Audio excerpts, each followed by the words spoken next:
This is the Western Conference where the Oklahoma City Thunder were former NBA champions, the Houston Rockets just added Kevin Durant, the Dallas Mavericks just drafted Cooper Flag, and the Denver Nuggets made great offseason moves. So who's the best in the Western Conference? Starting at number 4, I got the Dallas Mavericks. Obviously, the Dallas Mavericks have a lot of potential. They've got everything on their team, whether it's defense, depth, and star power.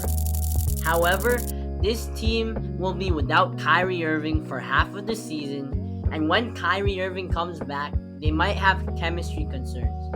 Not to mention Anthony Davis's injury history and all of the other injuries that the Dallas Mavericks have had last season. It's difficult to think that the Dallas Mavericks could be a prominent team in the Western Conference next season unless they're fully healthy.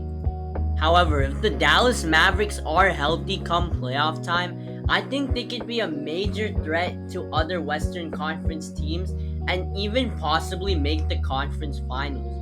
I think it would be interesting to see how Anthony Davis will lead this team because he's never really led a team to a championship. Can Anthony Davis play at the same level during his Los Angeles Lakers days when he won the NBA championship? Or can he go back to his days dominating in New Orleans? At the number 3 spot, I got the Denver Nuggets. Their biggest problem last season was their bench depth, ultimately leading them to lose to the eventual NBA champions in the Oklahoma City Thunder. However, they have addressed this problem in the offseason. They traded Michael Porter Jr., who had a huge contract, for Cameron Johnson, a three-point sniper who can play defense at a pretty high level. Additionally, they added very good bench pieces such as Bruce Brown Jr., Tim Hardaway Jr., and also traded for Jonas Valanciunas.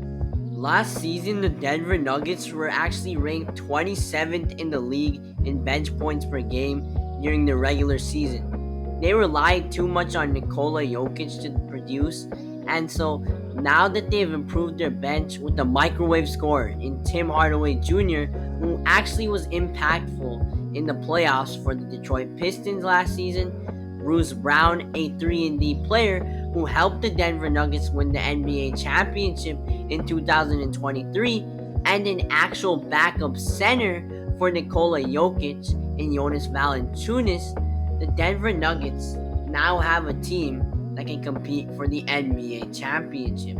At number 2, I got the Houston Rockets.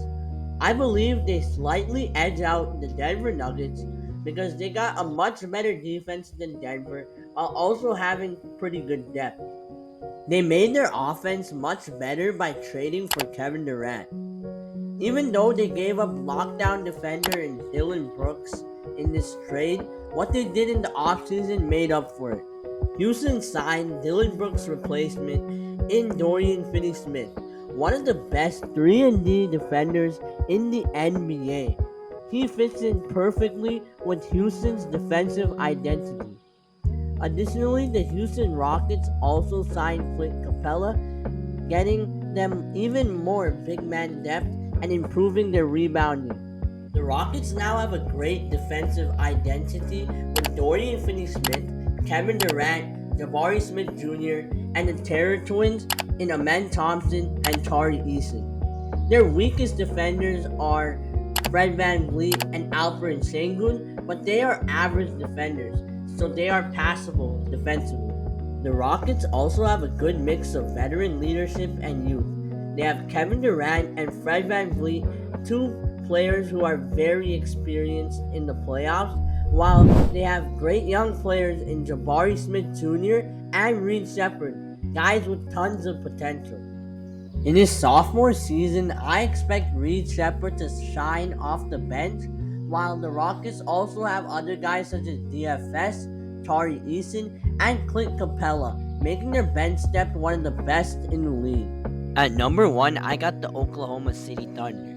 They were the former NBA champions. They got the MVP in Shai Gilgeous-Alexander. They have one of the best second options in the league in Jalen Williams, and Chet Holmgren is only getting better. He's literally a unicorn. They still have the number one defense in the league, and they just drafted Thomas Sorber, who only makes their defense more deadly and also adds bench depth to the Oklahoma City Thunder. Additionally, Nikola Topic just came back from injury, and he also has potential to be a very nice backup point guard for the Oklahoma City Thunder. So, the Oklahoma City Thunder are the best team in the Western Conference until proven otherwise. Now, there are other teams that I haven't even mentioned that are very good in the Western Conference.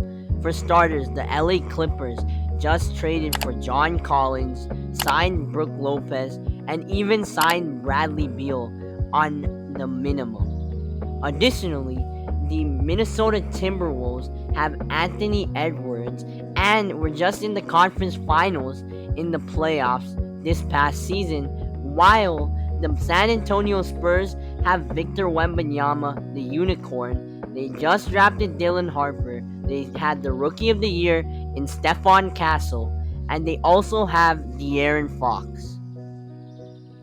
So yeah, the Western Conference is stacked.